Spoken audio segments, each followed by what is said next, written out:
आप यहाँ हैं? आज जब हम अपने शिष्यों से वार्ता कर रहे थे तो आपको वहां नहीं पाया। मैं वहां उपस्थित नहीं रहना चाहता था। क्यों?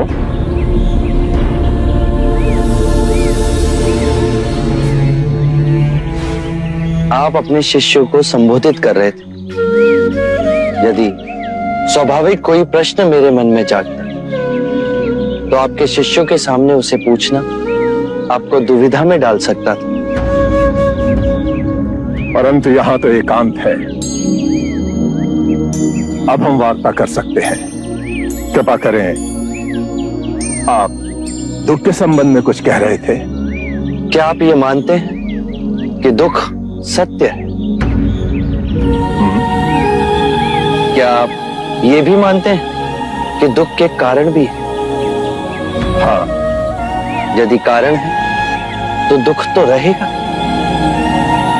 और यदि कारण ही समाप्त हो जाए तो दुख भी लुप्त हो जाएगा, जैसे सूर्य के प्रकाश से अंधेरा। आप सुनी सुनाई बातें नहीं कहते, अपने गहन अनुभव के आधार पर कहते हैं। आप धर्म और सिद्धांत की नहीं, देखी हुई बातें कहते हैं।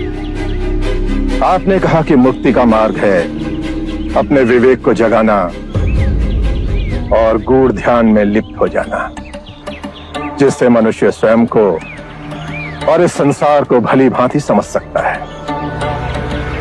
परंतु एक प्रश्न है, ये जो सारी विधियां हैं, रीतियां हैं, पूजा पाठ हैं, क्या ये सब व्यर्थ है?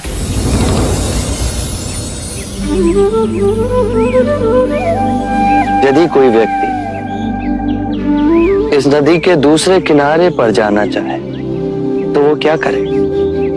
यदि जल गहरा नहीं है तो वो चलकर जा सकता है, और यदि जल गहरा है तो वो नाव की सहायता से जा सकता है या स्वयं तैरकर जा सकता है।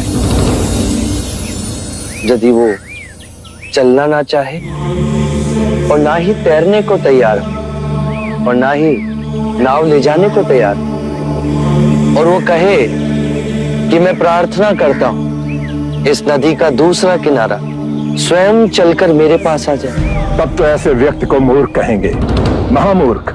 इसी प्रकार यदि व्यक्ति अज्ञान और भ्रांति को अपने विवेक से मिटाएगा नहीं तो परम आनंद और मुक्ति के दूसरे छोर पे कैसे पहुंच पाएगा? चाहे वो पूजा करे या अनुष्ठान या व्रत करे या किसी नीति पर चले, वो इस किनारे ही रहेगा। हमने सारे शास्त्रों को पढ़ा, उन पर व्याख्या की, परंतु जीवन के इतने जटिल सत्य को इतनी सरलता से किसी ने नहीं समझाया, किसी ने नहीं समझाया। आप इस भटकती मानवता को परम ज्ञान का मार्ग दिखाएंगे। आप करुणा के सागर हो। हे बुद्ध, आप हमें अपना अनुयायी स्वीकार करें।